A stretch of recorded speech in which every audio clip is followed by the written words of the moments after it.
Second Republic করব। বেশ জোরালোভাবে রাজনীতির মাঠে আলোচনায় এসেছে তারুণ্যের দুই দল গণ অধিকার পরিষদ ও এনসিপির একীভূত হওয়ার বিষয়টি। এ নিয়ে বৈঠক করেছেন দুই দল, কিন্তু সমঝোতায় পৌঁছাতে পারেননি তারা। সবচেয়ে বড় চ্যালেঞ্জ হয়ে দাঁড়িয়েছে কে বিলুপ্ত হবে।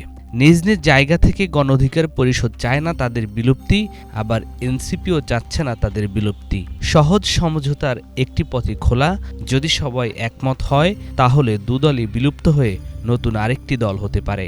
গণ অধিকার পরিষদের সাথে আমাদের নানানভাবে আলাপ হচ্ছে যে আমরা দুইটি দল আসলে কিভাবে একসাথে কাজ করতে পারি এই দীর্ঘ সময়ের জন্য। তো সেই জায়গা থেকে আসলে একীভূত শব্দটা আসলে খুব বেশি প্রাসঙ্গিক হবে না। আমার কাছে মনে হয় যে এনসিপি নতুন একটি রাজনৈতিক দল এবং তারা গণঅভ্যুত্থানের পরবর্তী সময়ে বাংলাদেশের জন্য রূপকল্প যতটুকু তারা দিয়েছে এটা একেবারে ইউনিক। এনসিপি তার স্বকীয়তা তৈরিতে এখনও কিন্তু কাজ করে যাচ্ছে। স্বকীয়তা তৈরি কালটা কোনোভাবে প্রশ্নবিদ্ধ হোক এটা কিন্তু আমরা চাইব না, বরঞ্চ আমরা এনসিপির রাজনৈতিক শক্তির উপরে বলিয়ান থেকে রাজনৈতিক সিদ্ধান্ত এবং সেই সাথে নির্বাচনের সিদ্ধান্ত, জোটের সিদ্ধান্ত সবকিছু এনসিপির রাজনৈতিক শক্তি থেকে আমরা চিন্তা করতে চাচ্ছি। গণ অধিকার পরিষদ এবং এনসিপি একীভূত হওয়ার যে আলোচনা অত্যন্ত পজিটিভভাবে চলছে, যে এনসিপি প্লাস গণ অধিকার পরিষদ ইকুয়াল নিউ নেম, যেটা আমরা প্রস্তাব করেছি, অথবা এনসিপি বা গণ অধিকার পরিষদ এই দুটি নামের একটি নাম গ্রহণ করা, কিন্তু এই আলোচনা কোনোটাই চূড়ান্ত হয়নি। এখনো পর্যন্ত আমরা বলি নাই যে আমরা এনসিপিতে যোগদান করব।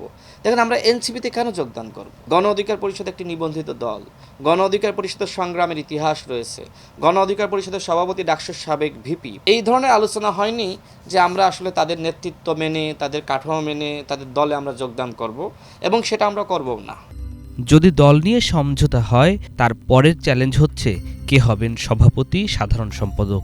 নুরুল হক নূরের ত্যাগের কথা স্মরণ করিয়ে তারা চাইছেন তিনিই থাকবেন সুপার ওয়ানের দায়িত্বে।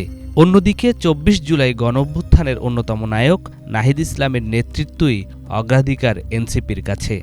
আলাপ আলোচনা চলাকালীন সময়ে এমন কোনো মন্তব্য করতে চাই না যেটা এটা পিছিয়েও দেয়, নতুবা এটা এগিয়েও দেয়। আমরা চাই যে একটা নিউট্রাল অবস্থায় থেকে আলাপ আলোচনার মাধ্যমে এটা সমাধান হোক। আমরা প্রত্যেকটি রাজনৈতিক দলের মর্যাদা এবং তাদের সম্মান অক্ষুণ্ণ রাখার পক্ষে। এনসিপি তার জায়গাটা কিন্তু দেখবে, এনসিপি তার নেতৃত্বের স্থান বলেন, আমাদের প্রত্যেকটা বিষয়ে তো আমাদের মতামত আছে, সেই জায়গাটা আমাদের জন্য অনেক বেশি ইম্পর্টেন্ট, এবং সেটা কোনোভাবে প্রশ্নবিদ্ধ হোক এমন কোনো কাজ কিন্তু এনসিপি করতে পারে না।